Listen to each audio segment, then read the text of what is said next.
नमस्कार। आज हम उत्तर प्रदेश के उस इतिहास में उतरने वाले हैं जो किताबों में लिखे जाने से भी हजारों साल पुराना है। ये कहानी उस वक्त की है जब शायद सभ्यता अपनी पहली सांसें ले रही थी। तो आइए मिलकर जानते हैं कि इस क्षेत्र की मिट्टी में कौन से गहरे प्रागैतिहासिक राज दफन है। और यही वो सवाल है जो आज हमें इस पूरे सफर पर गाइड करेगा। हम पुरातात्विक यानी आर्कियोलॉजिकल खोजों के सहारे इन रहस्यों से पर्दा उठाने की कोशिश करेंगे। तो चलिए इस रोमांचक सफर की शुरुआत करते हैं। देखिए, हमारी ये यात्रा समय में बहुत बहुत पीछे जाएगी। हम शुरू करेंगे पाषाण युग से, मतलब वो जमाना जब इंसान सिर्फ पत्थरों के औजार इस्तेमाल करते थे। और फिर वहां से हम धीरे धीरे कांस्य युग की विकसित सभ्यताओं तक पहुंचेंगे। ये वो दौर थे जिन्होंने असल में आज की दुनिया की नींव रखी। तो हमारी कहानी का पहला अध्याय है पाषाण युग। इसी दौर में हमें इस क्षेत्र में इंसानी जिंदगी के सबसे शुरुआती निशान मिलते हैं, और ये निशान हैं पत्थरों के औजारों और पुरानी बस्तियों के रूप में। पूरा पाषाण काल यानी सबसे पुराने दौर के जो अवशेष मिले हैं वो इन्हीं जगहों से मिले हैं। बेलन घाटी, सोन घाटी और सिंगरौली। कमाल की बात है ना कि इन जगहों ने हमारे पूर्वजों की कहानियों को हजारों सालों तक अपनी मिट्टी में कैसे सहेज कर रखा है। अच्छा, अब जब हम मध्य पाषाण काल में आते हैं तो तस्वीर थोड़ी और साफ होने लगती है।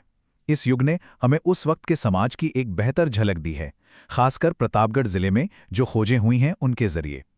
यहाँ हमें सिर्फ औजार नहीं बल्कि इंसानी रिश्तों और उनके संघर्षों की कहानियां भी मिली हैं। सराय नाहर राय की खोजें तो वाकई चौंकाने वाली हैं।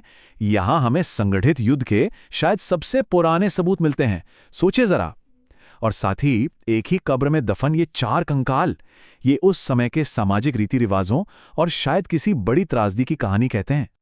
महदाह में हमें और भी दिलचस्प चीजें मिलती हैं, जैसे युगल समाधियां जो शायद रिश्तों की कहानी बताती हैं। एक वध स्थल भी मिला है जो उनके खानपान और शायद किसी तरह के उद्योग को दिखाता है। और तो और हड्डी से बने सुंदर गहने जो उनकी कला और सौंदर्य की भावना को दर्शाते हैं। अब जरा इस संख्या पर गौर कीजिए, 41। दमदमा में 1-2 नहीं बल्कि पूरे 41 मानव शवाधान मिले हैं। ये किसी छोटी मोटी बस्ती का नहीं बल्कि एक बड़ी और स्थापित कम्युनिटी का सबूत है। इनमें मिली युगल समाधियां और एक ही कब्र में 3 कंकालों का मिलना उस समय के जटिल सामाजिक ढांचे की एक शानदार झलक देता है। देखिए, शिकार करने से खेती करने की तरफ बढ़ना ये मानव इतिहास की सबसे बड़ी क्रांति थी, और इस क्रांति का सबसे पुराना सबूत पूरे भारतीय उपमहाद्वीप में कहीं और नहीं बल्कि उत्तर प्रदेश के संत कबीर नगर में मौजूद लहुरा देव में मिलता है। ये खोज सिर्फ भारत के लिए नहीं बल्कि वैश्विक इतिहास का एक बहुत महत्वपूर्ण मोड़ है। ये तो हम सब जानते हैं कि शुरुआती संस्कृतियां हमेशा नदियों के किनारे ही पनपती थीं। उत्तर प्रदेश में बेलन और सोन नदी घाटियां बिल्कुल ऐसे ही सांस्कृतिक पालने बने, जहां शुरुआती मानव समाजों ने आकार लिया और तरक्की की। बेलन घाटी की सबसे महत्वपूर्ण खोजों में से एक है ये एक मूर्ति। प्रयागराज के पास लोहंदा नाला में मिली हड्डी से बनी ये मातृदेवी की मूर्ति उस युग की कला और उनकी आस्था का एक बहुत ही दुर्लभ और अनमोल उदाहरण है। तो सवाल ये है कि ये लोग अपने औजार बनाते किससे थे? जवाब है क्वार्ट्जाइट। पुरातत्वविद जे.आर. शर्मा की खोजों से ये पता चला कि इसी कठोर पत्थर को तराशकर वे अपनी कुल्हाड़ी और दूसरे जरूरी उपकरण तैयार करते थे। चलिए अब समय में एक बड़ी छलांग लगाते हैं और पहुंचते हैं कांस्य युग में। विशाल सिंधु घाटी या हड़प्पा सभ्यता जिसके बारे में हम सब ने पढ़ा है, उसकी पूर्वी सीमा कोई और नहीं बल्कि आज का उत्तर प्रदेश ही था। आलमगीरपुर से लेकर सिनौली और मंडी तक उत्तर प्रदेश में मिले ये सारे प्रमुख स्थल इस बात को साबित करते हैं कि हड़प्पा संस्कृति इस क्षेत्र में कितनी गहराई तक फैली हुई थी। मतलब ये सभ्यता सिर्फ सिंधु नदी तक ही सीमित नहीं थी। आलमगीरपुर का महत्व बहुत खास है। मेरठ में हिंडन नदी के तट पर बसा ये स्थल उस महान प्राचीन सभ्यता का सबसे पूर्वी यानी ईस्टर्न मोस्ट ज्ञात बिंदु माना जाता है। कह सकते हैं कि एक तरह से ये उनकी दुनिया का किनारा था। आलमगीरपुर में जो चीजें मिली हैं ना, वो हमें सीधे उनके रोजमर्रा के जीवन से जोड़ती हैं। सूती कपड़े का सबूत, रोटी बेलने की चौकी और मोर गिलहरी की चित्रकारी वाले सुंदर बर्तन, ये हमें बताते हैं कि वो लोग क्या पहनते थे, क्या खाते थे और उनकी कला कितनी खूबसूरत थी। उत्तर प्रदेश के दूसरे हड़प्पा स्थल भी अपनी अपनी अलग पहचान रखते हैं। जैसे सिनौली में एक विशाल योद्धा कब्रिस्तान मिला तो मंडी में गहनों का खजाना और टकसाल। वहीं हुलासखेड़ा में हमें खेती के पुख्ता सबूत मिले। मतलब हर स्थल की अपनी एक अलग कहानी है। एक बार फिर इस संख्या पर ध्यान दीजिए, 125।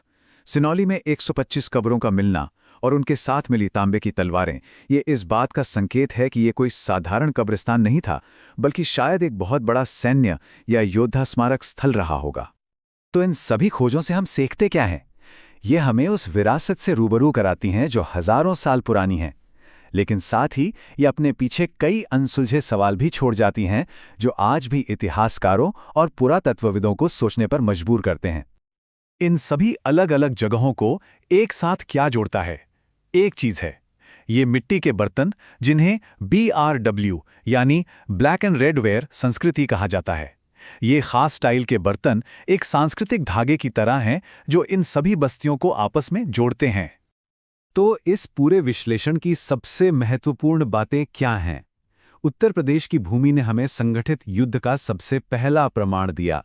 पूरे उपमहाद्वीप में खेती का सबसे पुराना सबूत यहीं मिला और हड़प्पा सभ्यता की सबसे पूर्वी बस्ती भी यहीं थी। इस क्षेत्र का पुरातात्विक महत्व वाकई बहुत बड़ा है। और आखिर में एक सवाल, सिनौली की खोज ने सबको हैरान कर दिया था। यह हमें सोचने पर मजबूर करता है कि उत्तर प्रदेश की धरती के नीचे अभी और कितने रहस्य दबे हो सकते हैं। क्या भविष्य में हमें ऐसी ही और चौंकाने वाली खोजें देखने को मिलेंगी? खैर, इसका जवाब तो सिर्फ वक्त ही दे सकता है।